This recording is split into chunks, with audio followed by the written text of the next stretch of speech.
Good morning, everyone. Thanks for joining me today for our webinar on grants for small businesses. My name is Kristy Bailey. I'm a presenter and an advisor for Business Station as part of the Commonwealth Government's Digital Solutions Program. I also have a small business and have applied for many grants throughout my time in small business. So what we're going to go through today is really my personal experience in terms of applying for grants. I would have applied for and successfully received more than 10 grants in the past for my own and for other businesses. So hopefully this sort of inside info can help you with your grant process, your application process. It is designed to be as interactive as you'd like it to be. So if you have any questions at any time, please use the chat functionality via Zoom to ask those questions. And keep in mind that you'll also get a recording of this session today. So any info will be sent through to you within the next few days. Okay, so let's get started talking about grants. Most grants are available to you at either a state, government, or at a federal level. Now, government grants are generally for specific projects. So they're not normally for business, just business, general business. You would need to have a specific plan to be eligible and not just a business concept or a business idea. Now, there are a few grants that are specifically for starting a business, but there's also grants that are for specific business activities like expanding your business, training, research and development, importing and exporting. There's also grants available for commercializing a specific product and a range of other things. Now, the government also offers a lot of free and low-cost business advisory services. So, for example, we're presenting to you today on behalf of a Commonwealth Government program. So, workshops and webinars like this, but as well as that, we have one-on-one mentoring advice. Sometimes they'll provide financial and tax advice. They can assist with loans and a range of other support. So don't forget that government assistance does come in many forms outside of just grants exclusively. There's also networking and that kind of thing. So government assistance can sometimes be a lot more important to startups or small businesses than actually just winning grant money, because you can get a lot more one-on-one and a lot more value at times rather than someone just giving you cash. Although in saying that, grant funding is obviously extremely helpful. Now, all of these grants and assistance really exist so that small businesses can achieve some of the government's economic and social policies. And generally speaking, those policies are to ensure that we have a thriving economy, generally to reduce unemployment and to build stronger communities. So essentially, the government support allows you to carry out the functions that the government needs to make the economy function well. So that's really the primary reason that this kind of support and grants exist. Now, before you start looking at any grant opportunities, you first of all have to determine if you're ready. Grant success, I believe, can be directly correlated to business success. So you have to have a strong business plan and a strategy in place to ensure that you can effectively answer the application questions in the first instance. Now, to answer those questions, you have to have a really intimate knowledge of your business plan. You have to have formed a detailed marketing strategy that sits alongside that business plan. You have to know how the strategy is going to be implemented. And obviously you have to make sure that you've got the resources to implement that strategy. You also have to have developed a really clear understanding and in most cases, proven research on how that strategy is actually going to succeed. Now, the value of a grant is really how it enables businesses, the business success, essentially. So the true test of your strategy is that it's going to deliver a specific outcome, and that specific outcome is dictated by the grant itself. So we'll talk quite a lot about this as we go through today, but the outcomes or the objectives of each funding body will be fairly clearly stated. In terms of some basic things that you're going to need, first of all, you're going to need an ABN. You will need to be operating in the state that's providing the grant if it's state-based, or sometimes in the local government area if it's local government. You will need to have any relevant licenses and approvals. In the case of a new business or a new project or a new concept, in some cases, you have to have an explanation as to how you would successfully get the relevant license or approval, or a proven pathway, so that the government knows that if you're successful and they do give you the money, that you can actually operate, or the project can be undertaken. You have to have a very clearly defined target market. So you have to know that the business is going to be successful, and you have to prove that there are actually consumers that will buy the product or service. So there has to be that proven demand. Now, in the case of a matched funding scenario, which a lot of grants are match funding, and that could be 80-20, or it could be 50-50, dollar for dollar match funding, you would have to have proof of match funding. Now, sometimes that can be made up of other grant funding or sales or a range of different ways, in-kind contributions, that kind of thing. Other times it has to be the actual cash, so you may have to provide evidence that you have the money available. And this will all be dictated by the grant itself. In terms of what the funding's for, well, grants are really widely used to achieve those government policy objectives that I mentioned. And that really involves the payment of billions of dollars each year to the non-government sector to carry out those objectives. And it benefits the public.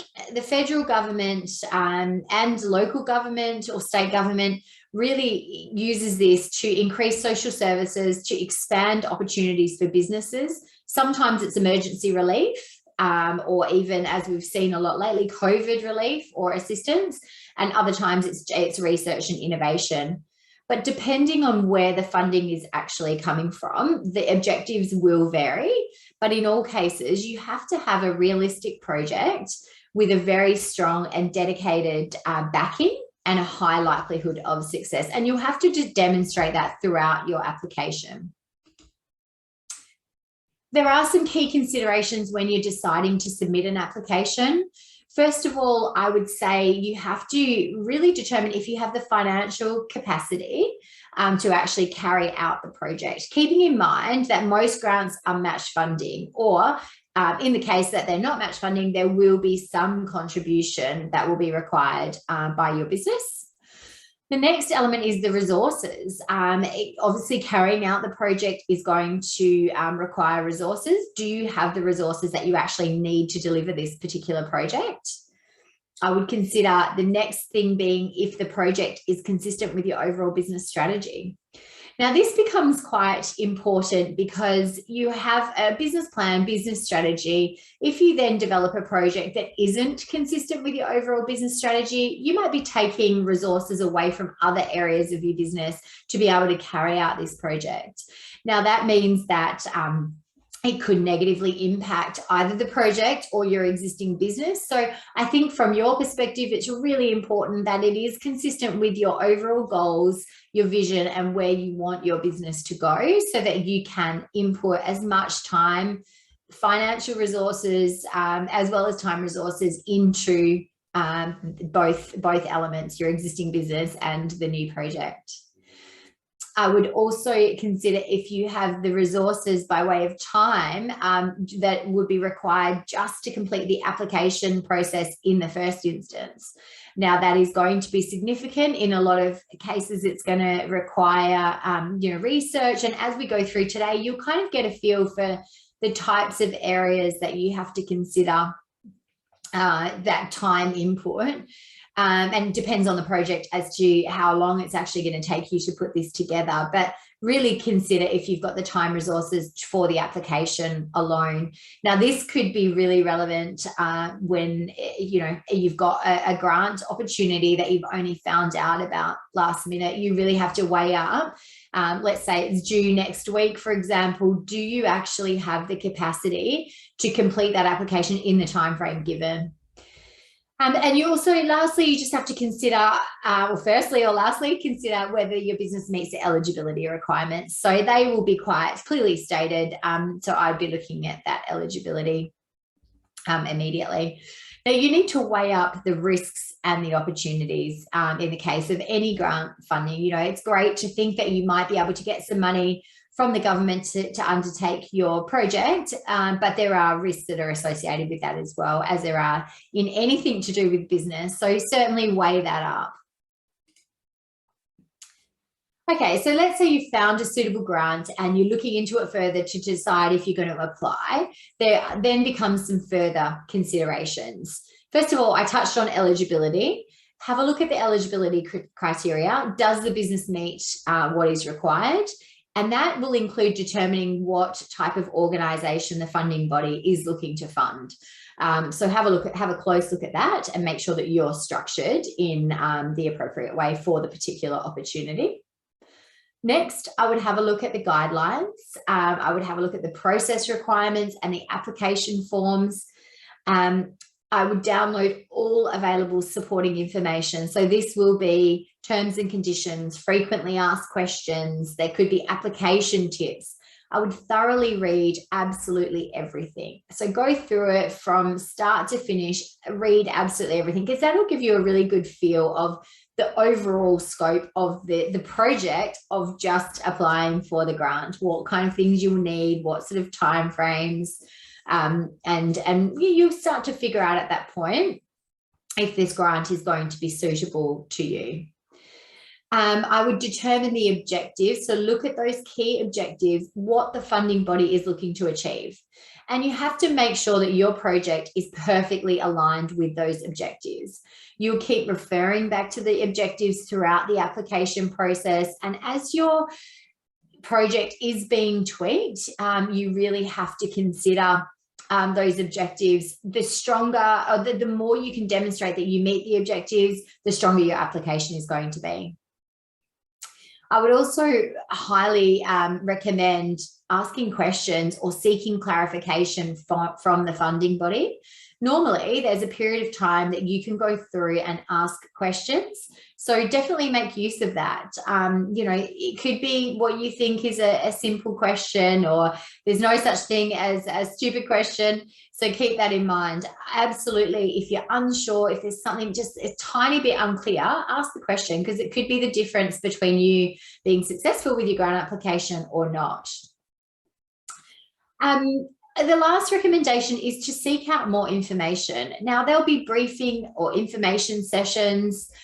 Certainly attend those. Sometimes the verbal information that you get here is really invaluable. Plus, a lot of the time they're in an open forum where you've got other applicants that are potentially asking questions, and that can really help you. There might be a question asked by someone else that you hadn't even considered yet. So those kind of info briefing sessions and any subsequent information that you can get in terms of this particular grant opportunity, or the particular grant opportunity that you're looking at, will be really, really valuable to your overall application. The worst thing you could do is, you know, read over general eligibility, or, you know, just lightly understand the information and then answer the questions wrong. So the more learning that you can do along this process, the deeper the understanding is that you're going to have on this specific opportunity, and therefore the better you're going to be able to answer the questions. Preparation is absolutely key. You will have to make sure that you are well and truly prepared for the application process alone. Some things that you'll need to take into consideration just for applying. Obviously, you have to allocate sufficient time, and grant applications do take a lot of time. So don't expect that you can do it last minute. In some cases, you may only be aware of some grant opportunities quite last minute. And I do have some recommendations about how you can stay better informed so that you don't find yourself in that situation. But sometimes you genuinely only find out about an opportunity when it is quite close to that time that it's due, or even expressions of interest perhaps being due. I would certainly treat the process as a project and have a bit of a team approach. So I would really encourage, let's say you've been made aware of a grant opportunity, you've got a project in mind, or you've got a couple of ideas around a project, or you've had a project in the back of your mind and you think the grant perfectly suits that. have a brainstorm and get input from other team members. So some of the ideas that you might get, or even at the very least, the way someone else interprets the grant, the objectives, the questions may differ from yours. So it's really good to have comparison points of view. So I would get concepts, get ideas, have a brainstorm with as many people as relevant within your organization. From there, I would certainly have a look at who your project team is and identify the people who need to have input into this application. So there'll be plan and strategy development. There'll be elements like, in some cases, document design and presentation. Now, some grants are quite simple and it's a online, they're not simple, I mean simple in terms of the document side of things, but it's an online format where there's a question and there's a box to answer it and you simply complete that online. Others you might need to actually design and develop, a more comprehensive application document. In both cases, you need to have someone that collates information. If you're getting information from various departments within your organization, or there's different knowledge holders, someone has to pull all that together and write the answers so that they are coming from or spoken in one voice, if that makes sense. You don't want to have, your marketing person do a particular section on marketing, and then you do the business plan, and then someone else has input in the finances, because it will appear that it's written by different people and sort of pieced together. I will sort of reiterate this later, but you do have to also keep in mind that there will be an assessment panel of real people that are reading these applications, and they'll be reading a lot of applications. So you want yours to be a story that flows. So having a good or having one person that is responsible for editing the final content, so that's all written in the same voice, can really help. You may also have to have people like your bookkeeper and accountant in on your team, as they will have some knowledge in certain areas of the business that they may need to provide you as well. But in all cases, I would keep really good records of all of the information that's required and set deadlines for anyone that's involved in the process, including deadlines for yourself, so that you know that you're meeting those deadlines and you're not held up towards the end. If anyone has submitted any kind of like awards, grant application, or anything like that that's due at a particular time frame, you'll notice that there's a bit of panic towards the end there. You don't want to overlook anything or miss something entirely. So get prepared early and have really key, key milestones that you meet. And do that by giving everyone that's involved particular deadlines or specific deadlines and chasing them up. So a bit of project management required. The info gathering, is a key part of the application process. There's going to be documents that you might need that take time to get. So for example, you have to request them from someone like an accountant or another third party. So it's not hard work as such, but you don't want to be caught out in the last minute just purely by a technical sort of element of the application. So I would say gather your internal and external inputs as early in the process as you can and collate the information that you might require. Now, some legal information that you might require could be corporate details, it could be insurance certificates of currency, ASIC and business name registration certificates and other documents like that. In some cases, it's referees and written testimonials. In other cases, there could be brochures and marketing literature that you need to supply. There could be policies, procedures, other work instructions, or even things like ISO certifications, really depending on obviously the grant. You will then have licenses and or permits. And again, you may have to actually display or provide the actual license or permit, or you may need to discuss how you can get that license or relevant permit. And that may take time. That may take some research as well. Normally, if there's key personnel involved, a CV would be required for the key personnel, or at least, some good information around key personnel. So you might want to seek out those. If you're a business owner and you have owned your business for some time, you may not have a CV. Or you may have one that's extremely dated. So that is something that, again, it will take time to update to get it right. You'll have to have a business and a marketing plan. So normally a description of your business and the business plan, as well as a strategic marketing plan that is specific to the project. So don't forget, as I said right at the beginning, most of these grants are project based. So just your generic business plan or your generic marketing plan is not going to be relevant. It's going to have to drill down to be project specific. Also a budget or a proposed budget. We'll talk about budgeting in just a second, but this is going to be your plan on how the grant funding will be used, essentially. You would also have to have really well defined project descriptions.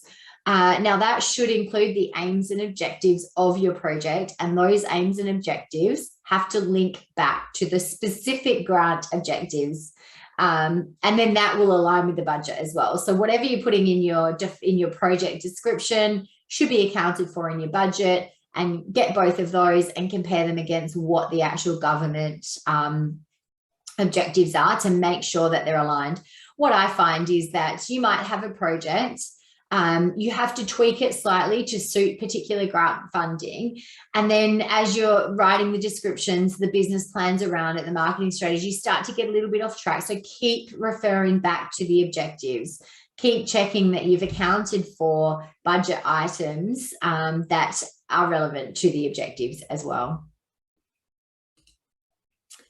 So just to discuss budgeting a little bit more, when it comes to budgeting, you have to be really careful here, because if you're successful, you're going to have to spend the funds that, as you've outlined in the particular budget that you've supplied. So you'll need to complete an accurate outline of your program, project costs, and ensure that each element of the budget is actually eligible under the grant that you're applying for. So firstly, you'll have to understand the funding body requirements. Before you prepare your program, your project, or research any element of the grant budget, check the format that's required. Now, some funders will allow you to use your own budget template. Others will provide you with a template that incorporates their budget lines and categories.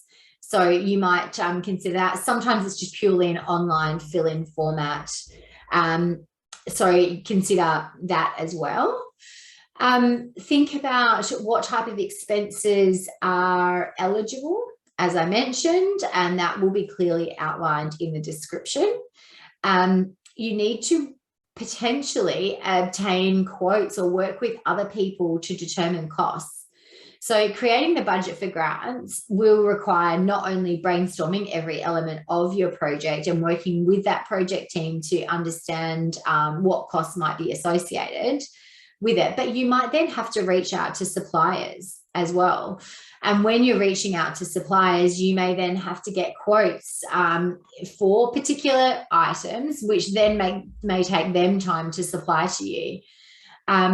The other thing that I would be really careful with here, most grants will have a period of time. So generally speaking, there is a period of time in terms of what you can spend, when you can spend it, and when it has to be completed by. So I'd be really careful there. So let's say you've got a project that you'd like to undertake.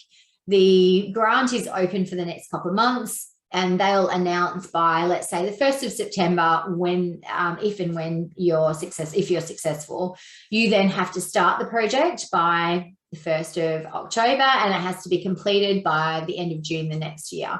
So now we're in June, and you're getting a quote for a project that's not going to start until October.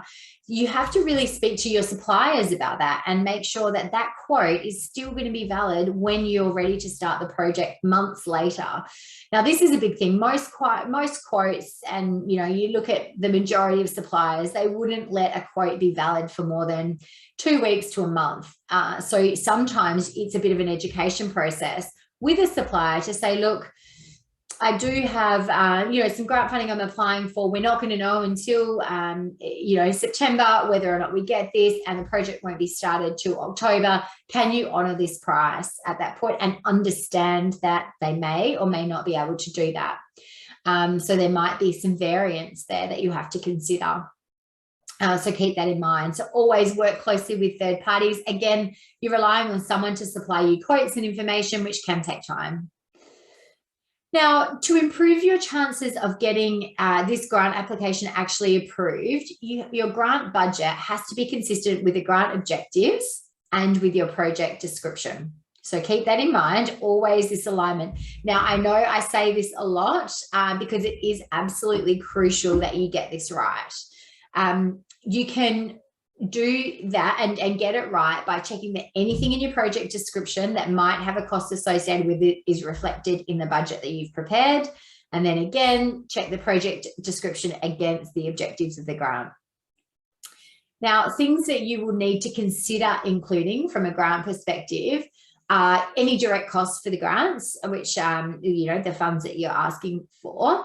And that could be your personnel or staff costs. It could be travel. It could be purchase of equipment. It could be supplies, which will need to be broken down into categories. Sometimes they allow in-kind contribution, things like volunteers, or indirect costs, overheads, lease costs, that kind of thing. Providing a high quality budget as part of your application really increases your likelihood of getting approved. So that's one thing to keep in mind. The other thing is that it also greatly increases your likelihood. It also makes it a lot easier to run your program, because you'll know exactly how much you can spend and when you're going to spend it.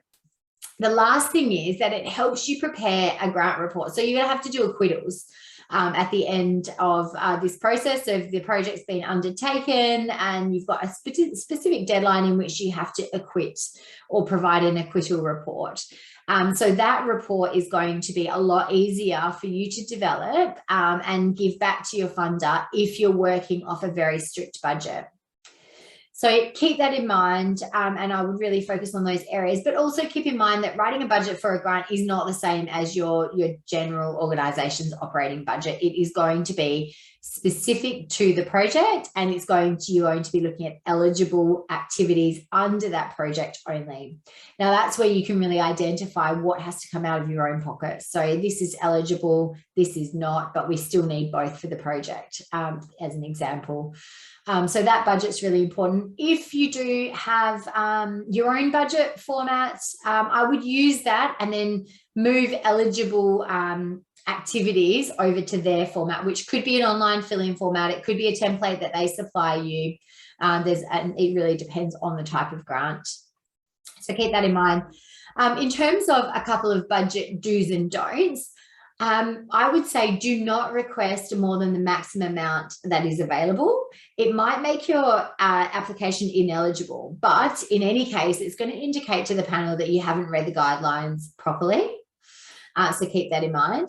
Also, do not expect payment for an entire project.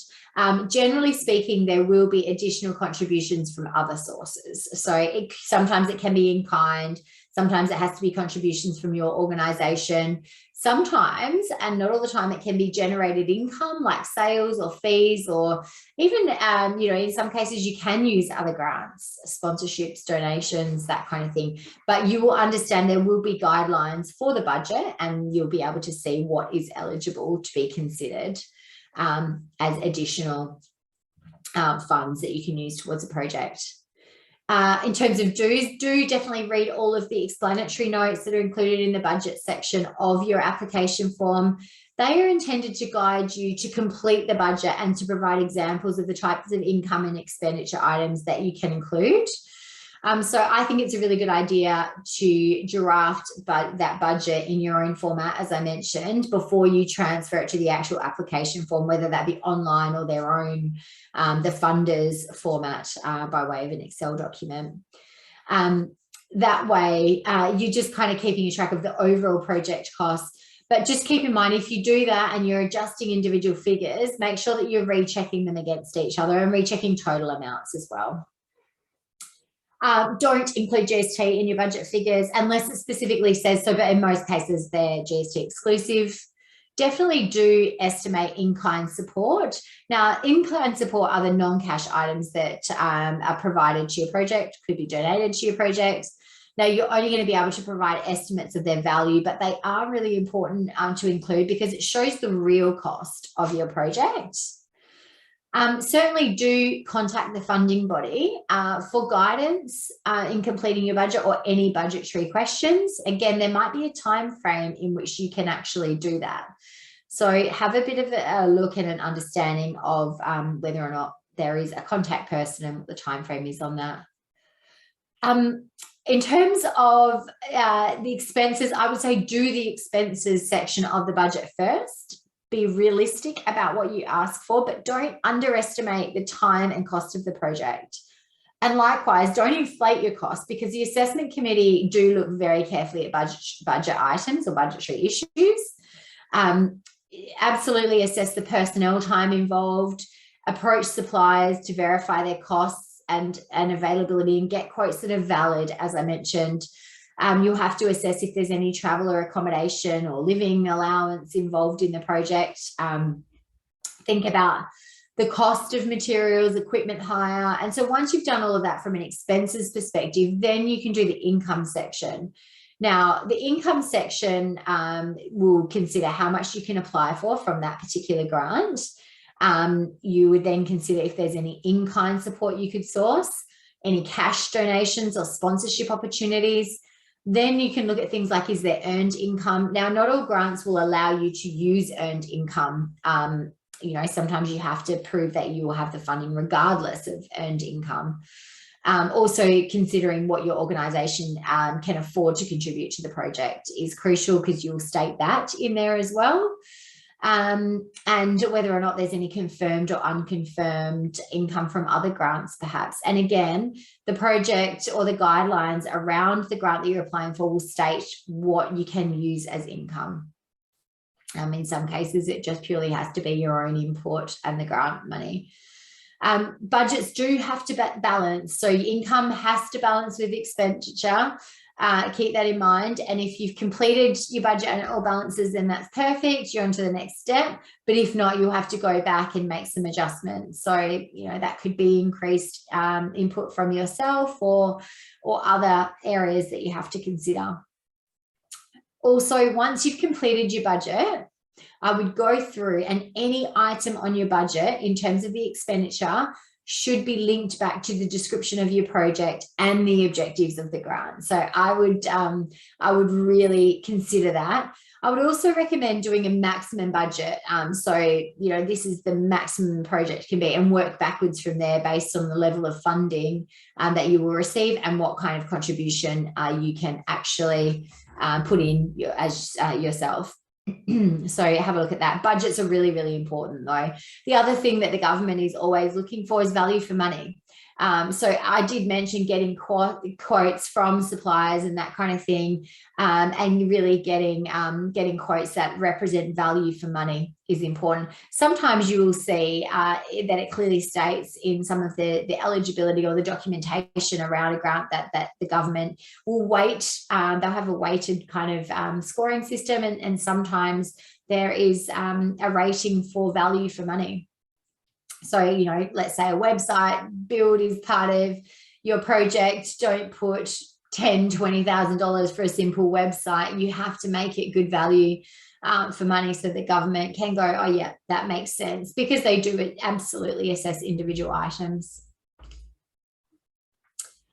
Okay, so in terms of writing your responses, I would highly recommend that you write in accordance with application guidelines. Obviously, follow those guidelines carefully, answer the specific questions, but thoroughly read those questions so that you truly understand them.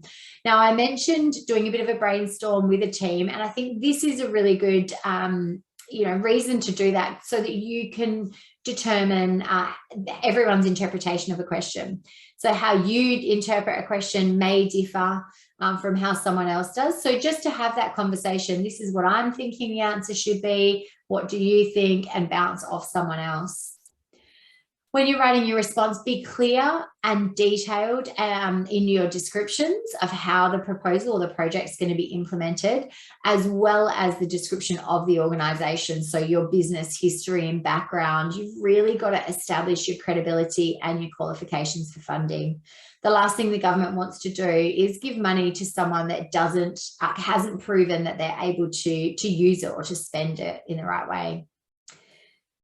With the project, when you're describing the actual project, really clearly define the aims and objectives and outline how those objectives will be achieved, linking them back to obviously the government objectives, but also outlining how it's going to be measured. So how you're actually going to determine the success. I would also consider when you're developing descriptions and you are linking these outcomes or projected deliverables to the objectives of the government, think about, again, those items I mentioned right at the beginning around the benefit to the community or to the target group and the amount of funding. So outline these long-term benefits of the project to not only your business, but really the community through creation of jobs or preservation of existing jobs or benefit to the target group. I would absolutely write factually. Obviously, you have to, everything in your application has to be factual. The information that you submit has to be accurate. It could be audited. So you do have to be bold and positive, but you don't have to exaggerate claims. You will also, in most cases, have to provide evidence to support the application wherever you can. So, that could be statistics, it could be a proof proving demand, it could be consumer research that you've done. So any evidence to support the application is going to just strengthen the credibility of your project, but also it's going to make it a lot easier for an assessor to say, we're happy to back this. Essentially, the government, in a grant application, the government is becoming a bit of an investor in your business. So as any investor would, they're going to have a look at what the opportunity is and is it worth putting their money towards it. So you're really going to have to provide evidence and back it up and really prove that it is a credible project. Obviously, linking and repeating that link to the funder's objectives. So that's probably, I would say, about the 15th time I've said that, but it is absolutely crucial. If you can have the most amazing project, the best budget, everything be perfect, but if you can't at all in all responses really show where the proposal fits into the funder's priorities, then that's a massive missed opportunity. Now, the other thing I would recommend when you're writing your responses or when you're going through this process of looking at what grants are available, I would have a look at the funder's website or even annual reports to find out if there's been previous rounds of the grant funding. Have a look at who's been successful and what kind of projects have been successful in the past. That might give you a bit of a feel for what's likely to be funded, and maybe even give you some project ideas as well. That's not to say that you have to copy one of those projects or ideas, but it'll give you, you might have a list of 20 businesses that were successful in the previous round. You can kind of maybe get a bit of info from there or some ideas at the very least. In terms of your writing style, I would absolutely set out your document structure in the same sequence, using the same headings as the actual grant request, essentially, if it's something that you can provide your own document for. Now, in the past, there used to be, you would have to submit almost like a tender application where you'd match your headings and, that you would have the question heading and you'd provide the answer. Now, I find most grant applications are online.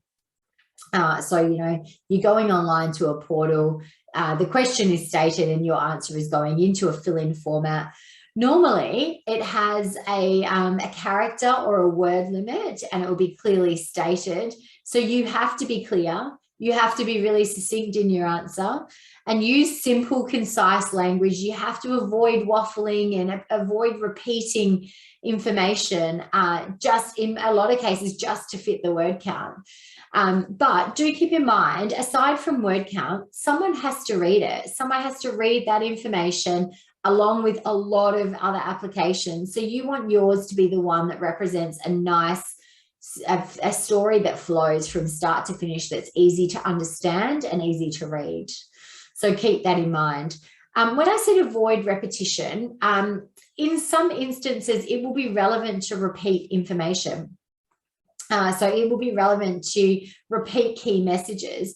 When I say avoid repetition, I sort of mean don't just get that one statement that you're repeating in all sections of your answer. If it's relevant to repeat information in multiple sections of your application, tailor it to what the question is. So don't just copy paste. So definitely repeat key messages. And that is using persuasive techniques to reinforce the message so that the assessor or the assessment panel can make sure those key messages are understood. So you have to articulate them well. Just going back a step to the point before about your creative title, a short project title that's creative and interesting is always going to do well. You might have the opportunity to have some kind of executive summary or summary type thing, but in most cases, you have the title and then specific description areas. In terms of your professionalism, in the case that you are submitting your own format, obviously make sure that it's a professional layout, that your fonts are consistent. You can use graphics, tables, photos, and charts and diagrams, even bullet points and headings and subheadings and that kind of thing to break up content. Like I said, there's a real person at the other end of this reading this document. So it's crucial that you make it as easy to digest as possible. In the case that you're just filling in answers in an online portal, you can still break things up with headings, bullet points, separating paragraphs and that kind of thing to make it that bit easier to read. In terms of your writing style, don't use any vague or speculative or even emotive words like I believe, I hope, I expect, it might, it could, those kind of things just make it lose a little bit of strength. So really consider that as well. Some final do's and don'ts.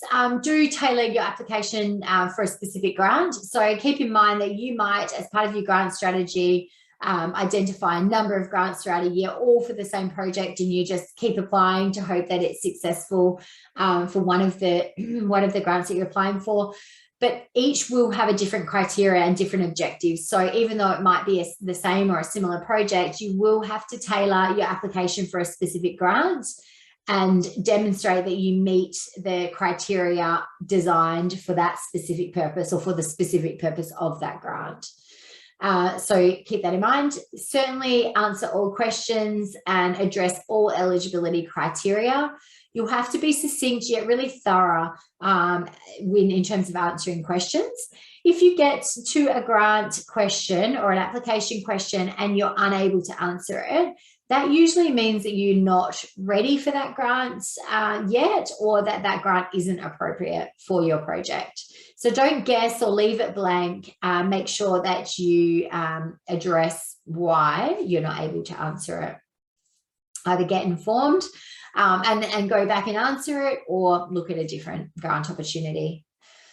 I would have a grant strategy, as I mentioned, in terms of you might have one key project and be applying for multiple grants, but it really does help to know what sort of grants are out there and what grants are likely to come up each year.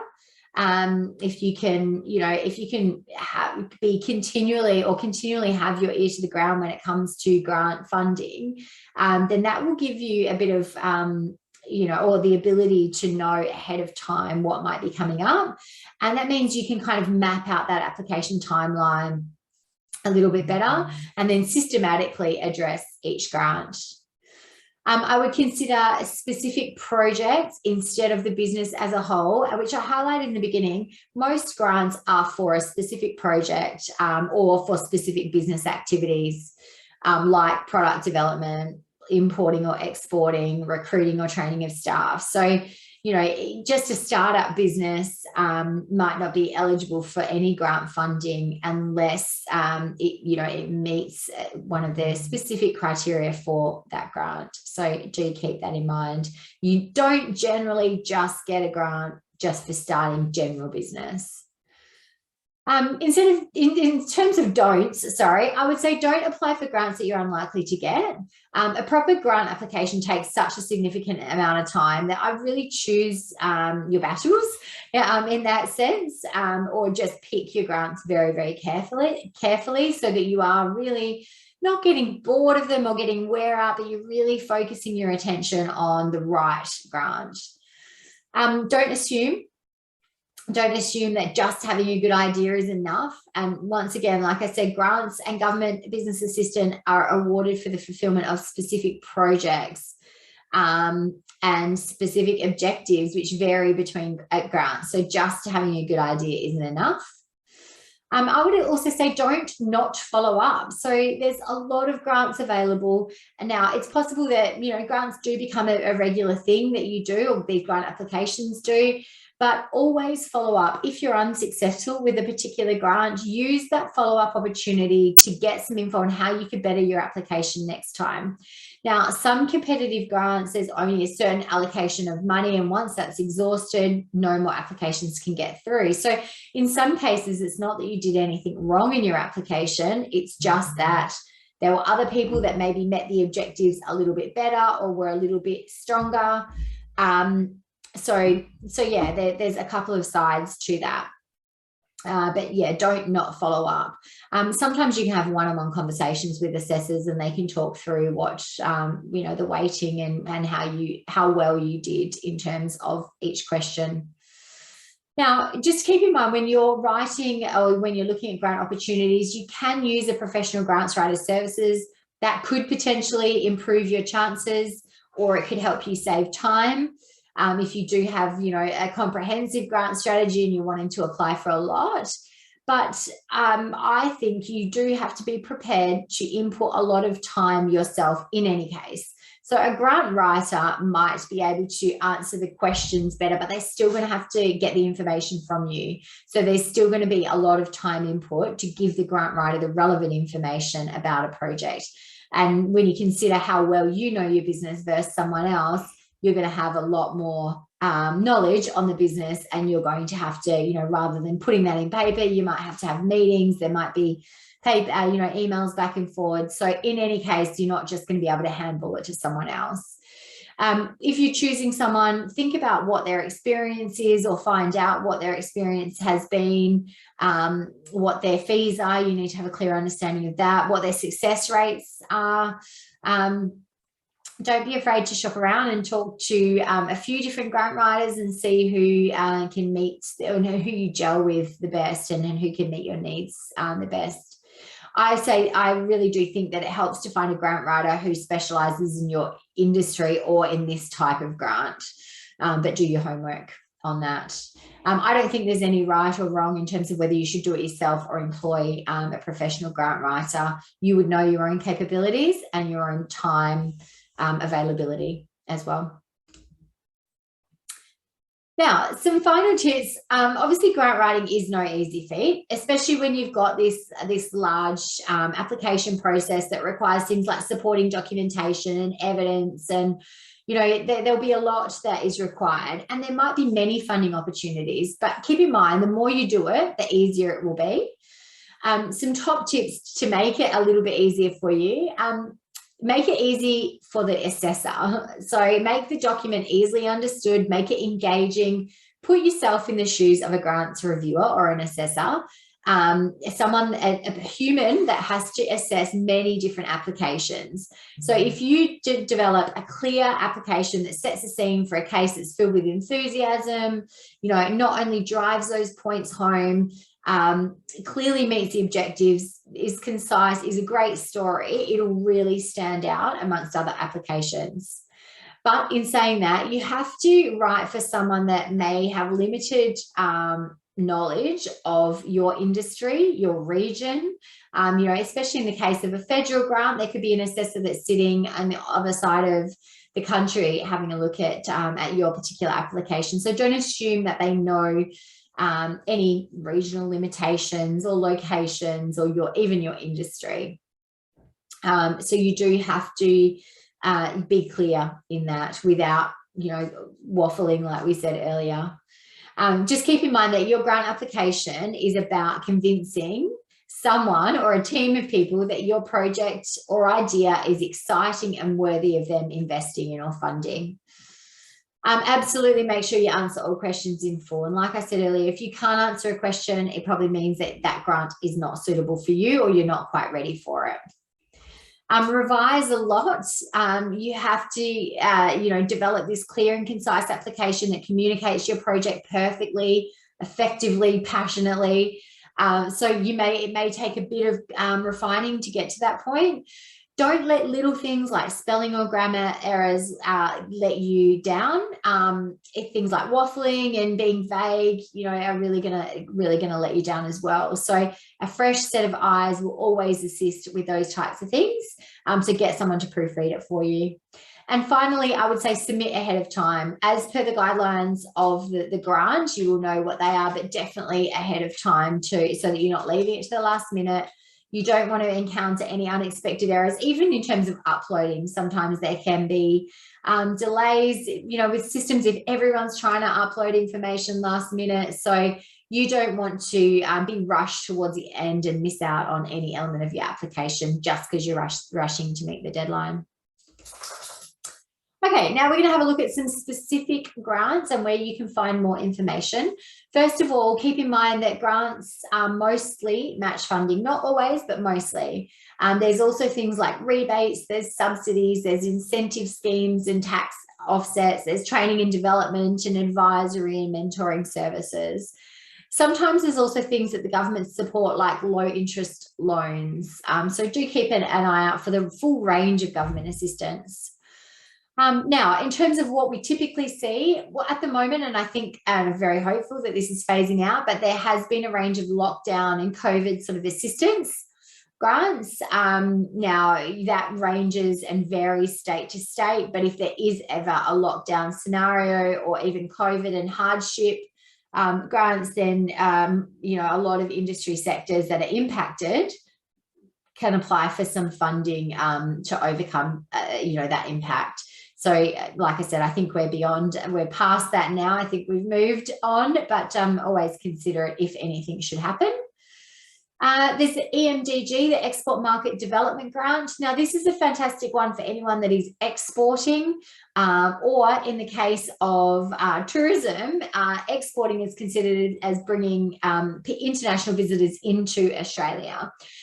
So historically, it was a retrospective grant, so you would spend the money and then claim it back. This has just changed. So you can get up to 50% off eligible export promotion expenses above $5,000.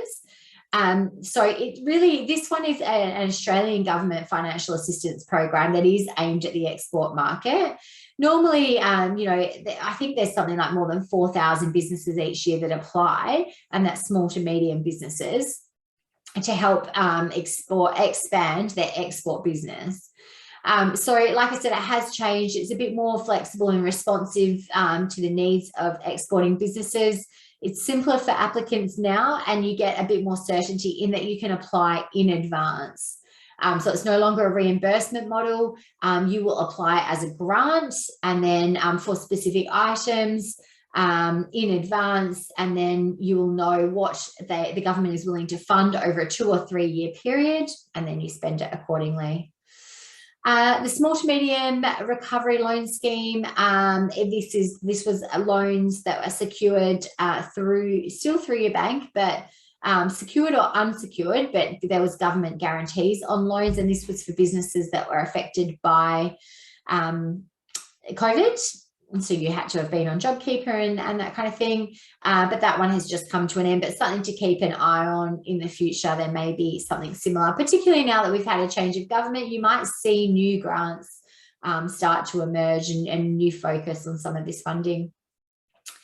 There is the back funding. So the back funding and wage subsidies is fantastic. Now, in terms of the back funding and wage subsidies, now this is only available or valid until the end of June. So you have to apply quite quickly. Now, this is a wage subsidy of up to 50% or 50% or up to $28,000 of your employees' wages. Providing that they are signed up as, and the BAC stands for Boosting Apprentice Commencements, for boosting apprenticeships commencements. So they have to be signed up to be doing some kind of training, so a certificate 2 or higher. They have to be employed or newly employed, so going into a new employment status with you.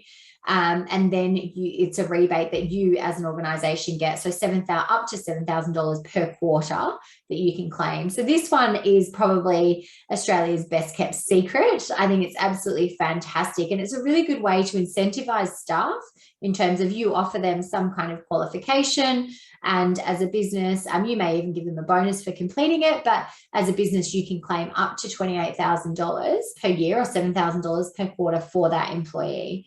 They still can do the training in their own time, but a fantastic opportunity. So I very much encourage you to look at this ASAP. As I said, it does conclude 30 June, so you really need to get onto it today, I would say, if not very, very soon. The Boosting Female Founders Grant, that's one that's been, I think it's in its 3rd or 4th round now. That is aimed at businesses that are looking for growth opportunities or expansion, and that are at least 51% or more female founded and or led.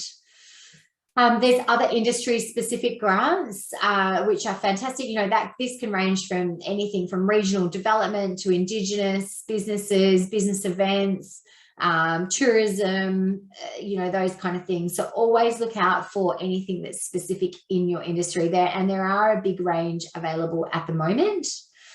You've also got small business technology investments and the small business skills and training boost, which both represent 120% tax deduction. So that's a federal government program. So you can claim that 120% on any investment in business technology and small business skills and training, which is also very good, particularly at this time of year when we're coming up to the end of the financial year. Okay, so in terms of resource areas and getting more information, there's quite a few websites where you can actively seek out this information. You can subscribe to newsletters and get sent updates on when grant funding is becoming available. I would use the business.gov.au grants and programs site as your #1, your go-to. That has a really good grant finder tool that you can use and see what grants you're eligible for. There's also the Grant Connect website. Now, that's a government grant information system that's got a bit of a centralised publication of forecast and current Australian grant opportunities, but it also advises you what grants have existed in the past, and you can start to get a feel of grants that have perhaps been, you know, done multiple times, so up to 2nd, 3rd, 4th round. So that could be an indicator that they may happen again. Self-Start, they are there. That's an interesting one as well. That's to support people through that first stages of starting a business, and that's support with anything from planning to validating your idea, right through to finding local support and getting your sales pitch right and that kind of thing. So that site contains information and links under, I think there's about 11 topic areas there. And then there's COVID assistance packages, which I think we're on the tail end of now, but there still could be some relevance there for you. So keep an eye out for that one. The export market development grants that I mentioned, that's through Austrade. So have a look at that one, and that will have further explanation there. Research and development tax incentives, that helps companies innovate and grow by offsetting some of the costs of research and development. So have a look at that. Landing pads is an interesting one. Now, this one provides market-ready startups and scale-ups with access to hubs in San Francisco, Tel Aviv, Shanghai, Berlin, and Singapore. So you have an operational base and then customized support if you're planning to expand. You can be based in one of those hubs. Whilst there was no travel, they were accepting future applications only. So have a look on that and see if anything is relevant for you. Now, there's also other support, as I mentioned earlier, networking events, business advisory, there's research information. So really just have a look at what other support that you can make use of that can, in fact, help you strengthen your grant applications in the future as well, like this program that you've joined today. But my recommendation will be to work through these websites that I've mentioned, identify grant opportunities, and just work through that process of elimination. See what might be relevant to you, and go from there. My other top piece of advice in terms of looking at grant opportunities is really beware of imitation websites or people that there can be some scams out there where you have sites that have comprehensive grant information. However, they will then charge you a fee for accessing that or submitting your application. So official websites or government sites will always have the .gov.au suffix. So don't trust other websites for anything more than information. Never pay a fee. All government grants are available for free. So you will never pay anything to apply for a grant. If you're paying for access to anything, you're absolutely being scammed. So that wraps up the session on grants for small businesses. I do hope that helps with your application process. I'll stay on now. If you've got any questions, please shoot them through. But keep in mind, as a Commonwealth Government initiative, and this sort of business advisory support that we're offering, you can get access to some personalised one-on-one advice and webinars and workshops like what you've joined today. Now, for $44, you get 3 hours of one-on-one advice with one of our advisors, and we have nearly 100 advisors across WA, Queensland and NT. So do reach out if you want any more information or help or assistance. There is some basic eligibility, which I've got on the screen now. You have to be based in WA, Queensland or NT, be operating for profit and employ fewer than 20 staff. So if that's you, absolutely reach out for this particular program, and good luck with your grant strategy. Like I said, I will stay online now. If you've got any questions, shoot them through. Thanks for joining me.